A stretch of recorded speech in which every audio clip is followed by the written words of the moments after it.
Merci de nous rejoindre sur RTI 1. Bonjour à tous et soyez les bienvenus. Voici les titres. En Côte d'Ivoire, les échanges entre le Premier ministre et la chefferie traditionnelle de San Pedro dans la région sud-ouest. Patrick Achi a transmis aux têtes couronnées de San Pedro le message de remerciement et de paix du président de la République, Alassane Ouattara. La Côte d'Ivoire, représentée aux États-Unis par la ministre Kandia Camara à la 76e session de l'Assemblée générale de l'Organisation des Nations Unies. La ministre ivoirienne des Affaires étrangères va prononcer son discours à la tribune des Nations Unies le 27 septembre prochain. Enfin, au moins 6 morts et une vingtaine de blessés aujourd'hui lors d'une fusillade dans une université de l'Est de la Russie. L'auteur a été arrêté. Le Premier ministre ivoirien Patrick Achi a donné il y a quelques jours le coup d'envoi des travaux de l'autoroute Abidjan-San Pedro. Vaste chantier qui va durer 15 mois. L'occasion pour le chef du gouvernement d'échanger avec la chefferie traditionnelle. Les précisions de Sam Conan. Juste après son arrivée à l'aéroport de San Pedro, le Premier ministre Patrick Achi s'est dirigé à la place Saint-Pierre pour y rencontrer les chefs venus de tout le district du Bas-Sassandra. Une rencontre fraternelle qui a débuté par la traditionnelle prise de Koula, signe d'hospitalité en pays roumain. Les chefs traditionnels, venus très nombreux et habillés en tenue d'apparat, savent que le Premier ministre Patrick Achi est porteur de bonnes nouvelles. Il faut dire que c'est un grand jour. Si vous voyez l'ensemble des chefs venus d'un peu de partout, réunis ce jour ici dans leur apparat de chef, il faut dire que c'est parce que nous sommes animés par une joie immense. La joie est là, elle est fortement là. Le Premier ministre, après avoir transmis les salutations du chef de l'État, a livré le message de paix du président Alassane Ouattara aux têtes couronnées. Les premières choses qui sont venues remettre en cause le développement fulgurant que le père de la nation avait impulsé dans ce pays, c'est l'instabilité, les troubles sociaux, politico-militaires. C'est le message que j'étais venu vous donner de la part du chef de l'État, un message de remerciement, un message de félicitations, un message d'encouragement pour les efforts que vous faites chaque jour et de vous dire qu'il compte sur vous. Il compte sur vous pour maintenir le calme, la paix dans ce pays, afin que tous les actes de développement que vous voyez puissent continuer et que d'autres suivent et que nos enfants, à la suite de nous, on puisse leur remettre un pays dans la paix, qu'ils continuent, parce qu'à la fin de la journée, c'est le développement qui est le plus important. Après la cérémonie des prises de Koula et les échanges avec la chefferie traditionnelle, le Premier ministre Patrick Achi est allé lancer les travaux du renforcement de la côtière. En image, direction New York, aux États-Unis, où se tient la 76e session de l'Assemblée générale de l'Organisation des Nations Unies. La délégation ivoirienne est conduite par la ministre d'État, ministre des Affaires étrangères, de l'intégration africaine et de la diaspora. Kandia Camara va prononcer son discours à la tribune des Nations Unies le 27 septembre prochain. Pour faire reculer le coronavirus, respectons tous les gestes barrières et optons pour la vaccination.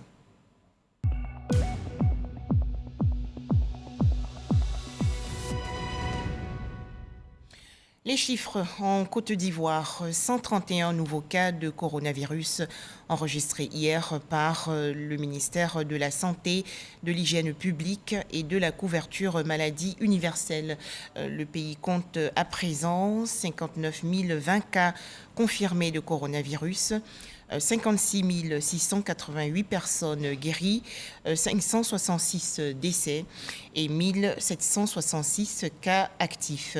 Rappelons que la vaccination contre le coronavirus en Côte d'Ivoire est volontaire et gratuite.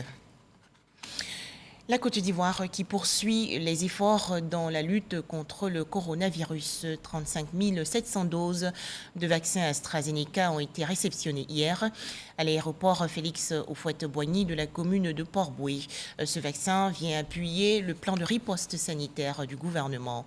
Le ministère de la Santé, de l'Hygiène publique et de la couverture maladie universelle veut ainsi atteindre la barre de plus de 12 millions de personnes vaccinées pour briser la chaîne de contamination dans le pays. Le point, Jean Djadji. 35 700 doses de vaccins anti-Covid AstraZeneca mises à la disposition de l'État de Côte d'Ivoire. Ce don de l'État d'Islande est réceptionné par le ministre de la Santé Pierre Demba, accompagné des agents de l'UNICEF. Ces vaccins AstraZeneca renforcent la capacité vaccinale des services compétents du ministère de la Santé. Depuis quelque temps, on attendait des vaccins AstraZeneca. C'est un premier lot donc, de 35 000 doses que nous recevons de l'État d'Islande. Et ces lots-là seront complétés par d'autres dons et éventuellement donc, une autre contribution de COVAX. Avec plus de 1 700 000 doses de vaccins anti-Covid déjà administrées, le gouvernement remercie ses partenaires et encourage les populations à se faire vacciner. La mobilisation se fait pressante un peu partout, mais je voudrais vraiment inviter chacun à prendre ses responsabilités. Nos équipes sont à pied d'œuvre pour que dès la semaine prochaine, la vaccination reprenne de plus belle à l'intérieur du pays. Pour rappel, la combinaison de vaccins AstraZeneca-Pfizer est pour l'heure la seule autorisée selon le comité de veille de lutte contre la Covid-19 depuis le 10 septembre 2021. Toujours au chapitre santé, Yamoussoukro, dans la région centre du pays, accueille les 9e et 15e congrès conjoints des pédiatres. Ces professionnels de la santé sont réunis au sein de la Société ivoirienne de pédiatrie et de l'Union des sociétés et associations nationales africaines de pédiatrie. Les explications de Soro Corona de RTI Bouaké. Plus de 600 pédiatres venus de plusieurs pays africains francophones sont réunis à Yamoussoukro pour réfléchir sur les différents domaines de la santé de l'enfant. C'est dans le cadre des 9e et 15e congrès conjoints de la CIP, Société ivoirienne de pédiatrie, et de l'UNAPSA, Union des sociétés et associations nationales africaines de pédiatrie. Suivi de l'enfant, urgence pédiatrique et pandémie Covid-19. Sujet de réflexion au centre des travaux de cette rencontre. À ces journées scientifiques, l'occasion est donnée aux experts en pédiatrie de présenter des projets, des résultats de recherche et de partager des expériences. Nos enfants viennent mourir, les nouveau-nés, d'infection du nouveau-né. Infection du nouveau-né, pourquoi ? Parce qu'au jour d'aujourd'hui, au 21e siècle, on applique encore du n'importe quoi sur le cordon. Le CHU, 3e niveau, qui a des couveuses, qui a de quoi oxygéner et encore, le premier niveau n'a pas ce qu'il faut pour pouvoir prendre en charge. Donc il faut qu'on travaille un peu en réseau. Plus jamais ça, en 2021, que les malades soient transportés dans des conditions qui ne sont pas aux normes, que les structures de santé ne soient pas aux normes pour recevoir et que le personnel ne soit pas à son poste de travail. Il faut vraiment qu'on s'y mette parce que je pense que c'est des indicateurs de développement. La cérémonie d'ouverture a enregistré la présence des autorités locales, des cadres du ministère de la Santé, de l'Hygiène publique et de la couverture maladie universelle. Soro Kuntele a mis un accent particulier sur la mortalité néonatale. Comme la plupart des pays africains, la situation de la Côte d'Ivoire est caractérisée par une mortalité qui baisse lentement. La mortalité néonatale est passée de 38 pour 1000 en 2012 à 33 pour 1000 en 2016. Et cette lente baisse nous interpelle. 12 conférences, 190 communications, 100 participants virtuels et exposition des stands sont au programme des 3 jours de travaux. Où en sont les travaux de construction des logements économiques et de haut standing effectués à Grand Bassam dans la région sud du pays? Nguessan Kofi Lataille, le secrétaire d'État auprès du ministre de la Construction, du Logement et de l'Urbanisme chargé du logement, a visité récemment le site. Plus de 3000 maisons seront livrées aux acquéreurs. Cheikh Koné. Un citoyen, un toit. C'est désormais une réalité dans la commune de Grand Bassam. 3000 logements économiques et de haut standing seront bientôt livrés aux acquéreurs. Des maisons de 3 et 4 pièces réalisées par le groupe Italia Construction, installé en Côte d'Ivoire depuis 2016. Ici, c'est composé de logements économiques et de standing. C'est la première tranche des 3000 logements. Ces logements rentrent dans le programme qu'on a signé avec l'État de Côte d'Ivoire. C'est joli parce que c'est une innovation. Nous, on a donné plus pour le bien-être des Ivoiriens. La construction de ces appartements et villas s'inscrit dans le cadre du programme présidentiel des logements sociaux, dont l'objectif est de pallier le déficit de logement en Côte d'Ivoire. L'État ambitionne une fourniture de 150 000 logements d'ici à 2025. En visite de travail sur ces sites, le secrétaire d'État auprès du ministre de la Construction, du Logement et de l'Urbanisme, en charge du logement social, a affiché sa satisfaction pour la qualité des œuvres. Les témoignages des bénéficiaires m'ont convaincu que c'est du sérieux. Et moi-même, ce que j'ai vu, je suis convaincu que c'est du sérieux. Et donc, je voudrais profiter de votre micro pour féliciter les responsables de l'entreprise Italia Construction pour le travail qui est fait. On va aider nos frères italiens à pouvoir continuer le travail et permettre aux acquéreurs de rentrer dans leur maison. Ce programme de construction prévoit la sortie de terre des cités avec des stations de traitement des eaux usées. Pour Nguessan Kofi Lataï, cet ouvrage traduit la volonté du gouvernement d'offrir un environnement propice à la santé des futurs locataires. Bientôt un nouveau grand marché pour la commune de Bingéville. Cette infrastructure moderne estimée à environ 5 milliards de francs CFA sera livrée dans 18 mois. Malheureusement, ce projet ne fait pas l'unanimité. En effet, certains commerçants refusent de quitter le site de l'ancien grand marché. Pour en parler, Walter Amado. Mise en service il y a plus d'une quarantaine d'années, certaines structures du grand marché de Bingerville menaçaient de s'effondrer selon des commerçants. Je suis sous l'étage. Donc l'étage était vraiment très même vilain à voir. Parce que les bois là, tout est pourri et tous les caniveaux du marché étaient bouchés. Relativement à l'ambition d'offrir un cadre de commerce moderne et modèle digne de Bingerville, le premier magistrat de cette commune a initié des rencontres avec les représentants des usagers de ce marché. Cela dans le but de leur expliquer les dangers auxquels ils sont exposés et convenir avec eux d'une date de départ du lieu à risque pour un site temporaire. Dans le mois de juin, il y a eu un délai de 45 jours où tous les syndicats et le comité de gestion étaient informés.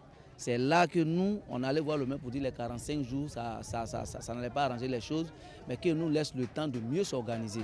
Face aux points de vue opposés et aux différents délais de départ non respectés, un arrêté municipal a permis le démarrage des travaux de démolition de l'Est-Grand Marché le lundi 13 septembre dernier. Les syndicats nous ont dit de ne pas bouger, qu'ils ne vont pas casser le marché. Ils sont en train de négocier pour qu'on reste. On est resté jusqu'à... Moi, je suis resté à la maison, mais puis on m'a appelé, mais le marché est cassé, tu fais comment tes barrages? À 07h, la démolition a commencé. Au début, il y avait des commerçants qui n'avaient pas fini d'enlever leurs bagages. Et on les a aidés à pouvoir enlever leurs bagages. Et c'est là que la démolition a commencé. Jusque-là, depuis lundi, il n'y a pas eu d'opposition. Tout s'est correctement bien passé. Pendant ce temps, la majorité des commerçants, y compris les réfractaires au départ, ont rejoint le nouveau site situé à quelques encablures de l'Est-Grand Marché. Moi, j'ai fait témoigner des premiers jours où on est venu ici. Toutes les femmes, il n'y a pas un qui est sorti à un bacard. Bacard, c'est là, tout est fini. Même jour. Il y a trop de potopoto. Nous, on voudrait que vous vous arrangez un peu. Sinon... Si vous arrangez là, ça nous arrange. Voilà, sinon on est content d'être ici. En attendant, le député maire de Bingerville, Youssouf Doumia, se veut rassurant. Bingerville est en train d'évoluer.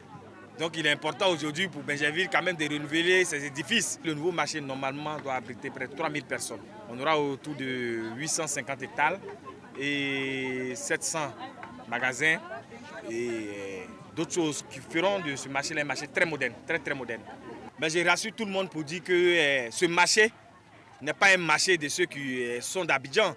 C'est un marché des femmes et des hommes de Bingerville. Le nouveau marché sera livré dans 18 mois avec l'occupation d'une superficie de 2 hectares, 600 mètres carrés qui va accueillir toutes les commodités. On a 4 types de construction à l'intérieur.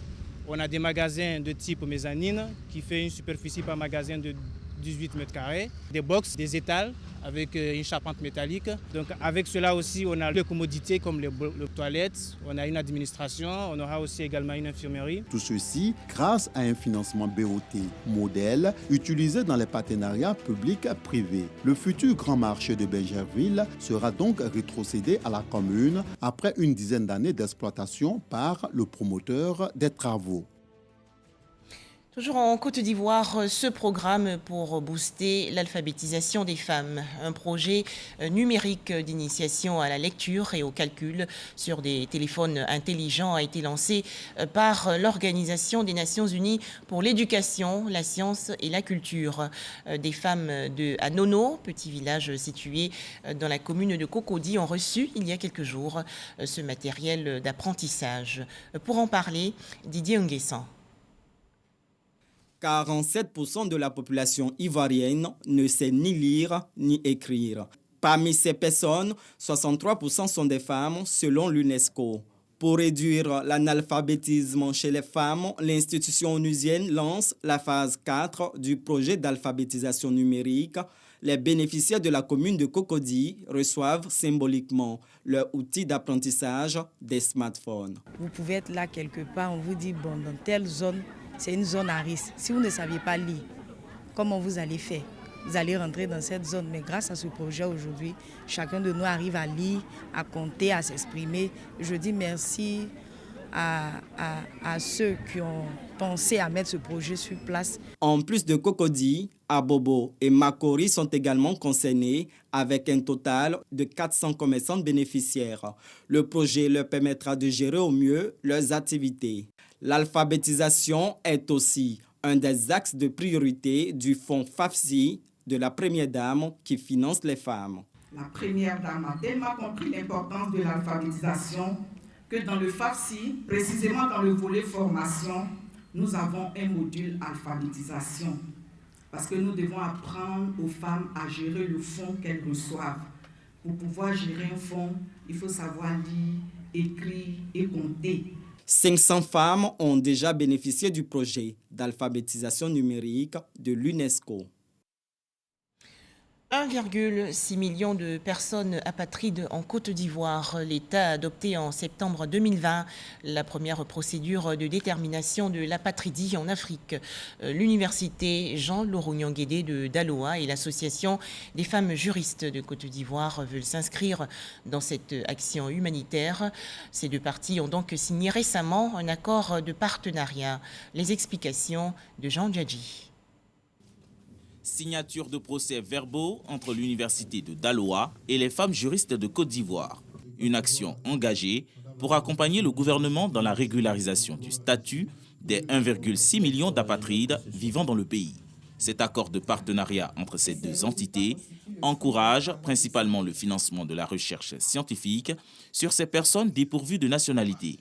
Ce sont 10 étudiants qui bénéficieront de primes de recherche du Haut Commissariat des réfugiés grâce à cette convention. Ici à l'université, très peu d'étudiants ont des informations sur la notion d'apatridie. Voilà, nous, juristes, ça passe encore, peut-être sociologue, oui, mais les autres filières, je peux dire qu'il y a encore des attentes à ce niveau-là. Il y a aussi bien des nationaux que des personnes venues d'autres horizons, vivant dans notre pays, qui sont des personnes qui peuvent être considérées comme à risque d'apatridie. C'est donc un domaine qu'il faut connaître, qui a besoin d'être développé. Et pour pouvoir le développer véritablement et de façon scientifique, c'est de l'intégrer dans les curricula d'enseignement. L'université de Daloa enregistre 13 mémoires de recherche financées par le HCR. Ce problème couvre beaucoup de champs disciplinaires qui nous invitent donc en tant que structure universitaire à nous pencher sur les différents aspects afin d'apporter de constituer déjà des bases de données et d'apporter des solutions. 7 enfants retrouvés de parents inconnus ont reçu ce jour leur certificat de nationalité des mains du HCR et des femmes juristes de Côte d'Ivoire. La jeunesse de Toumaudi, dans la région centre du pays, veut tourner le dos à la violence politique. Les jeunes ont participé récemment à une compétition sportive intitulée « Le tournoi du vivre ensemble ». Léon Brou de RTI Boaké. Stade de Maracana de Nguesamba-Kro, sous-préfecture de Kokumbo. Dans la tribune officielle, 6 membres du gouvernement, le corps préfectoral et la chefferie traditionnelle, tous spectateurs de la finale du tournoi de Vivre Ensemble. Face à Laourebo, Akrukro remporte le trophée Dr Raymond Goudoukofi. Je ne tiens qu'à remercier les organisateurs parce que cette victoire aujourd'hui va permettre à la jeunesse d'Akrukro de se gagner un peu. Le football, c'est ça. Malgré ma défaite, je suis engagé à la réconciliation. Cet esprit fair play, le tournoi de Vivre Ensemble en aura été l'expression pour les 16 villages en compétition. La preuve selon l'initiatrice et le parrain qu'après les douloureux événements électoraux de 2020, la réconciliation entre jeunes de Toumoudi est possible. Depuis les événements malheureux qui se sont passés à Toumoudi, nous n'avons pas l'opportunité de nous retrouver avec notre jeunesse. Et c'est à travers ce tournoi, c'est le démarrage pour une meilleure cohésion, c'est le démarrage pour une nouvelle jeunesse. Pour tout ce qui s'est passé dans cette région, ici à Toumoudi, nous sommes heureux que par le sport, venu de tous les villages, les jeunes se retrouvent, tournent la page douloureuse du passé et essaient de reconstruire l'avenir en confiance et dans la cohésion, dans la fraternité. C'est ce que nous avons vu ici et que nous saluons. Toutefois, le ministre de la Promotion de la Jeunesse exhorte à consolider cette paix retrouvée, indiquant au nom de ses collègues la paix durable comme condition du développement, donc de l'autonomisation et de l'épanouissement des jeunes.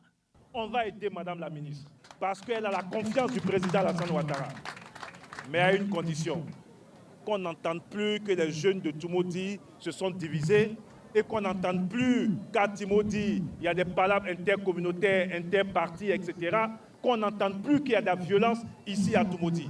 Tant qu'il n'y aura plus de violence, je vous promets qu'on fera le maximum pour aider la jeunesse de Toumoudi. Après cette édition test de Toumoudi, le tournoi de Vivre Ensemble pour renforcer l'entente et l'unité des jeunes va s'étendre à toutes les régions pour une cohésion sociale et une réconciliation vraie dans le district autonome des Lacs.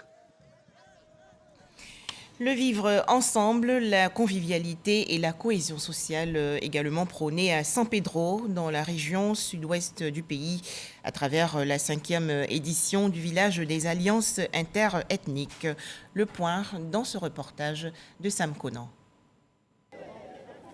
Ils sont venus des 27 campements, entendez, villes du pays, pour créer un village et célébrer la cohésion sociale, le vivre ensemble, dans une Côte d'Ivoire fraternelle et unie, à l'occasion de la 5e édition du village des alliances interethniques à la place Saint-Pierre de San Pedro. C'est un village qui réunit tous les fils et les filles de ce pays dans leurs différences politiques, ethniques et religieuses. C'est dans cette diversité-là que nous avons décidé d'être unis pour la cohésion sociale, pour la réconciliation nationale. Et quand des alliés se retrouvent, voilà ce à quoi il faut s'attendre. Les guerriers sont nos esclaves. Je suis guerrier 100%. Mon père est guerrier, ma mère est guerrier. Les Tagmana, les Sonoufo, les Gouro. Ils sont ici là. Ils sont ici là. C'est dans la maison tout est de la tu peux dire c'est la reine qui parle, je suis la reine, c'est moi, Tagmana. Je suis guerrier. Mais voici, elle est belle parce qu'elle est à Caen. C'est son côté à Caen là, c'est ça qui est joli. Sur le côté c'est nouveau là. C'est parce qu'il y a côté c'est nouveau qu'elle est aussi jolie. Des mets de différentes ethnies concoctés et présentés lors d'un concours culinaire. Les villageois ont suivi avec beaucoup d'intérêt une conférence sur l'importance des jeux d'alliance interethnique dans le processus de réconciliation nationale. Avec tout ce qui s'est passé en Côte d'Ivoire, on a vraiment besoin d'alliés, on a besoin de se retrouver pour une belle Côte d'Ivoire. Et pour la cohésion sociale, nous avons une arme, c'est l'alliance ethnique. Toute personne qui a compris le bien fondé de l'alliance ethnique ne peut plus faire palabre avec son allié. Nous avons décidé que toutes les ethnies de Côte d'Ivoire soient alliées entre elles désormais dans la cohésion sociale. Au nom des jeux d'alliance, c'est très important.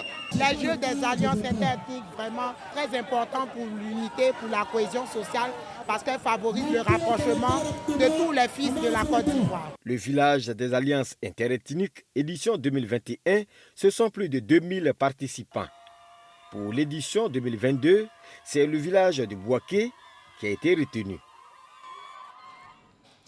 Des réjouissances à Sougassou, village situé dans la région centre du pays. La communauté catholique a participé à l'inauguration d'une grotte mariale au sein de son église. Cérémonie en présence du ministre de la Promotion des Sports et du Développement de l'économie sportive, Paulin Danhaut. Les précisions de Eugène Atoubé.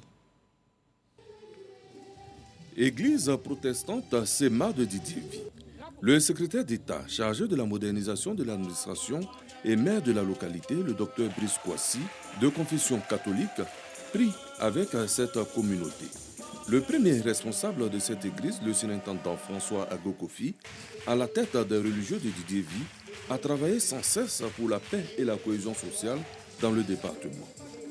Une contribution qui permet à Didievi d'avancer inlassablement sur les rails du développement.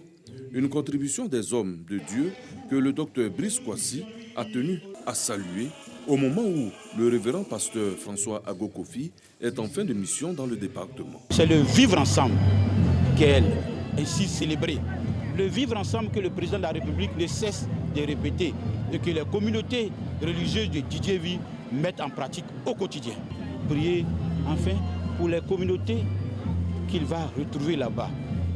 Et que ces communautés l'adoptent comme nous l'avons adopté ici à Didievi. Le révérend pasteur part non sans inviter les populations à l'amour et à la paix.